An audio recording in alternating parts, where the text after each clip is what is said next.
Here we have a 2005 to 2010 Volkswagen Jetta. In this video, we're going over some of the things you should check and keep an eye on if you have one with high mileage.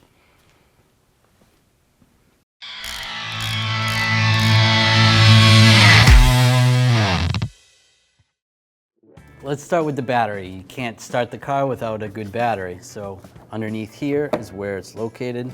Pull that cover up. Check your terminals, see if they're tight. Give them a wiggle, see if there's any corrosion that needs to be cleaned up, and check the conditioner of the battery. If the battery looks really old, it may need to be replaced. Let's talk about the fluids. The coolant is located right here, and you want to make sure the coolant's cold or the engine's cold before you actually open this. You don't want any of the coolant splashing out. And there's a line on the side. You can see where the line is for where the level needs to be.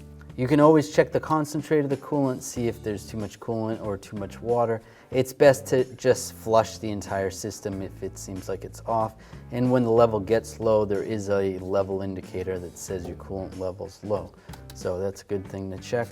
Your washer fluid is located right here, and it's pretty obvious.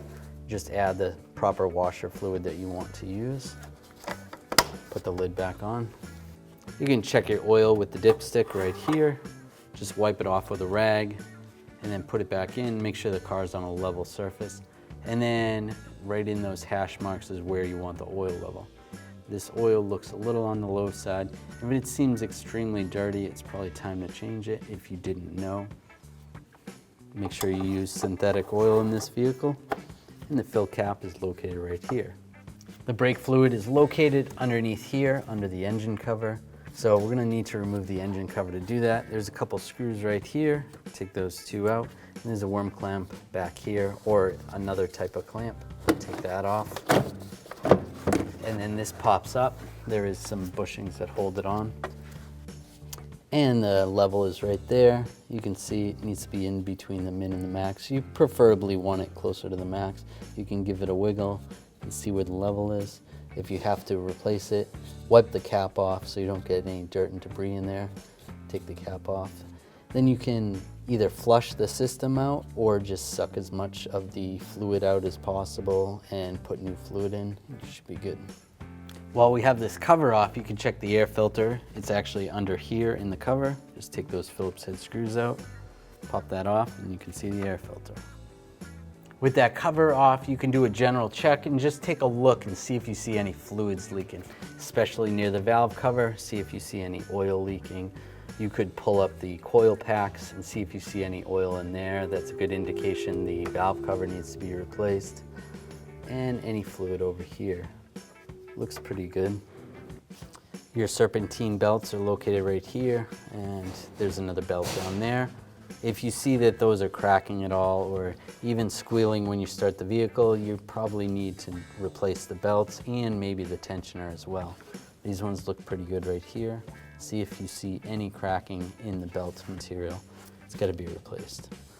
With the vehicle being high mileage, if the timing chains and tensioners have not been replaced, it's a good idea to do that. They're located on the back side. It's kind of a big job, and there's specialty tools you're going to need, but it's important to do it. While we have the vehicle raised up just a little bit, we can check the front suspension, give it a shake. That's checking the steering, see if the inner and outer tie rods are good. Then shake the wheel up and down, and that'll tell you if the wheel bearing or the lower ball joint are good. While you're here, you can look at the strut, see if there's any fluid leaking out of it. And if you notice that the vehicle bounces a little more than normal, the struts probably need to be replaced.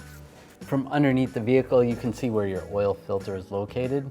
You want to take this shield down when you're replacing that.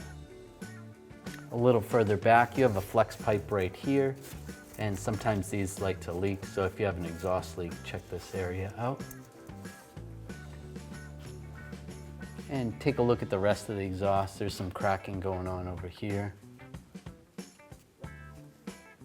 In the rear of the vehicle, check the sway bar links right here.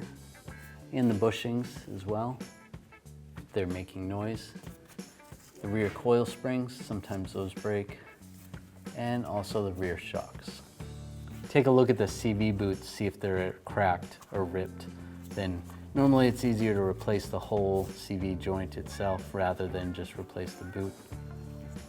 Check for any rust, if you have any rust or rot holes that need to be addressed. This vehicle looks pretty clean, but a lot of this area over here, under here, will rot away. So that's what you should check or replace if you have a Volkswagen Jetta with high mileage on it. If you enjoyed this video or it helped you out, make sure you subscribe to our channel, ring the bell, turn on all notifications so you don't miss any of our videos.